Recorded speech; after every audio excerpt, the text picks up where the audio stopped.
Most people look at a potential Brazil versus Morocco World Cup match and see a predictable story.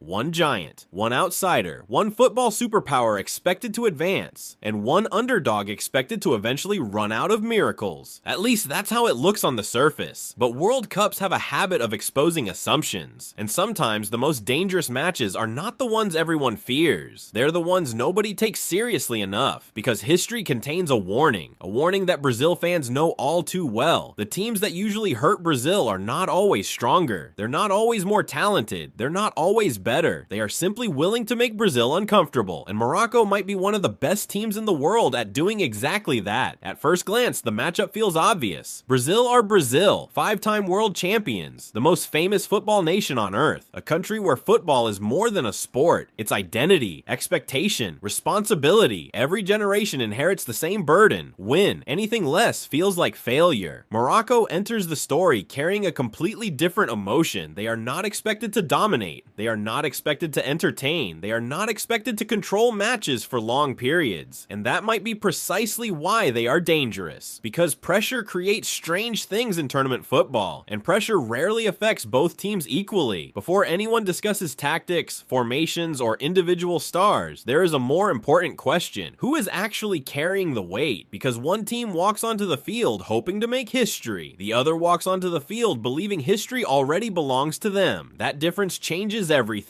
For years, Brazil have been associated with freedom, creativity, confidence, the beautiful game, but World Cups are rarely beautiful for favorites. The deeper tournaments go, the heavier every minute becomes. The more people expect brilliance, the harder brilliance becomes. And this is where the mystery begins. Because Morocco possess something Brazil traditionally hates facing: patience. Not the passive kind, the dangerous kind, the kind that waits, the kind that absorbs pressure, the kind that doesn't panic when possession statistics look ugly, the kind that believes opportunities eventually appear, and when they do, they strike. That approach frustrates opponents, but it especially frustrates teams expected to dominate, teams expected to score, teams expected to entertain, teams expected to justify their reputation. The longer a match stays level, the more the emotional balance changes. At kickoff, Brazil feels comfortable. After 15 minutes, still comfortable. After 30 minutes, slightly irritated. After 45 minutes, questions begin. Why hasn't the goal arrived? Why isn't this easier? Why are the spaces disappearing? Why does everything suddenly feel tense? And once those questions appear, something interesting happens. The match stops being played only on the pitch. It starts being played inside people's heads. That is where Morocco becomes dangerous. Not because they overwhelm opponents, because they slowly force opponents into doubt. The world saw glimpses of this before. Teams entered matches believing they would eventually break Morocco down. Many never did, not because Morocco parked a bus. That explanation is too simple. What made them difficult was discipline. Every player understanding their role, every movement connected to a larger plan, every sacrifice serving a collective purpose. For opponents, that creates a strange sensation. You feel like progress is coming until you realize it isn't. Minutes disappear, attacks disappear, patience disappears, and then mistakes begin.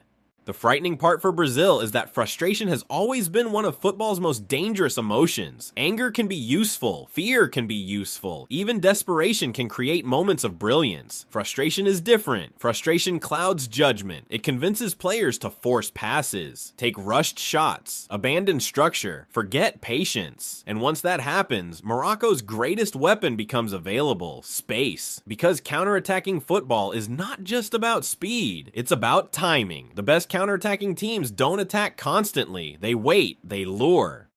They invite pressure, then they punish it, and suddenly the favorite finds itself running backward. That is the nightmare scenario, not because Morocco scores early, because they don't. An early goal changes everything. An early goal gives Brazil clarity, control, comfort. The real danger emerges if Morocco survives, if the scoreboard remains unchanged, if the clock keeps moving, if expectations remain unmet, because the longer Brazil waits for certainty, the more uncertainty grows, and uncertainty spreads quickly Quickly, one missed chance becomes two, two become five, five become headlines, and before the final whistle arrives, an entire stadium can begin feeling nervous. Fans sense it, players sense it, opponents definitely sense it, the pressure clock starts ticking, and every favorite eventually hears it. The strange thing about pressure is that it often arrives disguised as confidence. People assume Brazil should win, experts predict victory, millions expect advancement. That sounds reassuring. In reality, it creates a trap, because every minute without a goal feels like evidence that something is going wrong. Every save feels bigger, every missed opportunity feels heavier, every attack that fails becomes another reminder that expectations are still unmet. Morocco doesn't need to create panic. The situation creates it naturally, and once panic enters a knockout match, logic often leaves. Football history is full of examples. Dominant teams suddenly becoming reckless, superior teams abandoning their strengths, favorites chasing games they should have controlled, not because opponents forced them, because pressure did, and pressure affects Brazil differently than almost anyone else.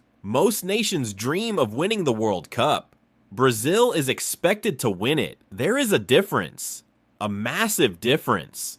For some countries, reaching the quarterfinals is success. For Brazil, reaching the quarterfinals often feels like an obligation. The emotional burden isn't comparable. Every generation grows up hearing stories about legends. Every team is measured against history. Every failure becomes national discussion. Every success is expected. That environment produces greatness. It also produces vulnerability, because once doubt appears, history starts whispering. Previous disappointments return. Old heartbreaks return. Questions return, and football players, despite their talent, remain human. Then comes the possibility nobody wants to discuss. The possibility that Morocco scores first. Not early. Late. Very late. The exact moment favorites fear most. Because a late goal doesn't just change the score. It changes time itself. Suddenly there isn't enough of it. Suddenly every decision matters. Suddenly composure becomes difficult. And suddenly Morocco's patience looks less like caution and more like strategy. Imagine the reaction,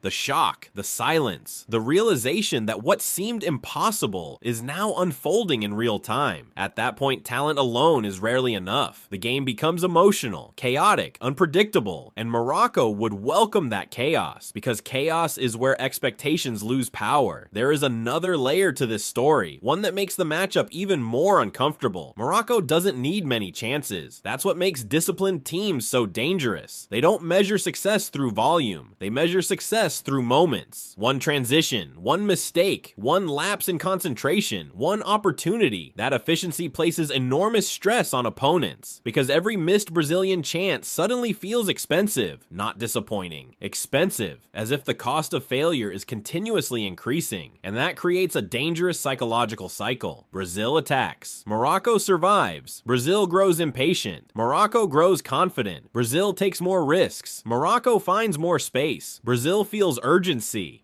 Morocco senses opportunity. The controversy, if it comes, could emerge from that tension, because pressure rarely stays neat. Pressure seeks release, sometimes through mistakes, sometimes through arguments, sometimes through decisions that people debate for years. Imagine a penalty appeal, a marginal call, a handball claim, a collision inside the box, one moment capable of dividing millions. If Brazil benefits, critics will question fairness.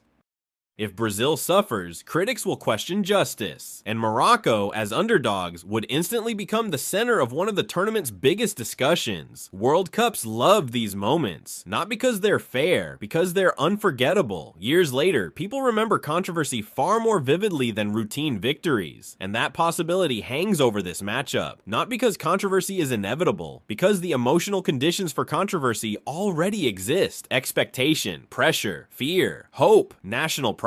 Those ingredients have produced countless football storms. And then there is perhaps the most fascinating possibility of all. What if Morocco doesn't actually need to be extraordinary? What if they only need to remain disciplined long enough for Brazil to become uncomfortable? That question changes everything, because it shifts the focus away from Morocco's strengths and toward Brazil's vulnerabilities. Suddenly, the mystery is no longer how Morocco can win. The mystery becomes whether Brazil can avoid helping them. Can Brazil remain patient? Can Brazil ignore the noise? underdogs? Can Brazil resist the temptation to force the game? Can Brazil stay emotionally balanced if the score remains level deep into the match? Those questions matter more than tactics, more than possession, more than statistics, because knockout football is often decided by psychology disguised as sport. The most dangerous opponent is not always the most talented one. It's the one capable of changing how you think, and Morocco have shown they can do exactly that, which brings us back to the assumption everyone started with. Brazil should win. Most people believe that. Many probably will continue believing it, and maybe they're right. Maybe Brazil scores early. Maybe their quality overwhelms Morocco. Maybe the match becomes comfortable. Maybe all the warnings prove unnecessary. But that certainty is exactly what makes this story so intriguing, because football history is built on moments when certainty collapsed, on nights when expectations became pressure, on matches where favorites discovered that winning and being expected to win are completely different things. The closer this potential encounter gets, the less it feels like a simple football match. It starts feeling like a test, not of talent, of temperament, not of skill, of emotional control, not of Morocco's belief, of Brazil's ability to handle belief from everyone else. And perhaps that's the hidden truth at the center of the story. Morocco may not be Brazil's greatest threat. Their defensive shape isn't the greatest threat. Their counterattacks aren't the greatest threat. Their discipline isn't even the greatest threat. The greatest threat might be what Morocco represents: a mirror, a reminder, a situation capable of forcing Brazil to confront the one opponent no tactical system can fully neutralize: expectation. Because when the entire football world expects victory, every minute without it becomes a burden. Every mistake becomes louder. Every missed chance becomes heavier. Every decision becomes scrutinized. And eventually the match stops being Brazil versus Morocco. It becomes Brazil versus pressure. That is why this fixture feels far more dangerous than people realize. Not because Morocco are guaranteed to win, not because Brazil are guaranteed to struggle, but because the conditions exist for something far more fascinating. A battle between confidence and doubt, patience and urgency, freedom and expectation, and if that battle ever reaches its breaking point, the outcome may have less to do with Morocco's football than with Brazil's psychology. Because sometimes the most dangerous opponent standing across from you isn't the one wearing the other jersey, it's the weight you're carrying yourself. And in a World Cup, no team carries more weight than Brazil.